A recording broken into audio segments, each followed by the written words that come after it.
আজকে যুবকরা ডিপ্রেশনে ভুগছেন। কেন ডিপ্রেশনে ভুগছেন? ভোগের যত আইটেম আছে দুনিয়ার সবই তো আপনার হাতের নাগালে। কেন ডিপ্রেশনে ভুগছেন? কেন আত্মহত্যার প্রবণতা বাড়ছে? কেন মানুষ ডিপ্রেশনের কারণে দিন দিন অস্থির হচ্ছে? কেন মানসিক রোগী তরতর করে বেড়ে চলেছে? মূল কারণ হলো শান্তির ট্র্যাক থেকে সরে গেছে।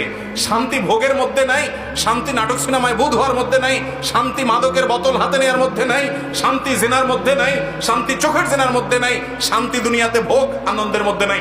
শান্তি হলো আল্লাহর আনুগত্যের মধ্যে থেকে যতটুকু বৈধ ভোগ আছে ততটুকু করার মধ্যে। যে ব্যক্তি বিবাহের মাধ্যমে তার যৌন চাহিদাকে পূরণ করে এবং হালাল পথ ছাড়া হারাম পথে যায় না, আল্লাহ তাআলা তাকে শান্তি দেন।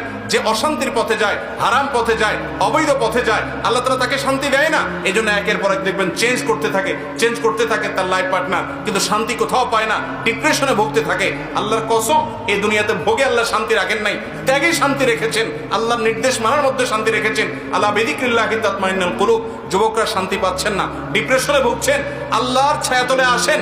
আমি শপথ করে বলছি, আপনি কোরআন হাতে নেন, কোরআন বুঝেন, আল্লাহর সাথে কথা বলেন, নামাজে দাঁড়ান, দীর্ঘ সময় কথা বলেন, সেজদায় গিয়ে আল্লাহর সাথে কানাঘুষা করেন, ভোর রাতে উঠে দোয়া করেন। আমি শপথ করে বলছি, আপনি যে শান্তি পাচ্ছেন, পৃথিবীর কোনো মিলিয়নার, কোনো বিলিয়নার সে শান্তি পায় না, সে শান্তির ধারে কাছেও যেতে পারে না যদি আল্লাহর আনুগত্য তার মধ্যে না থাকে।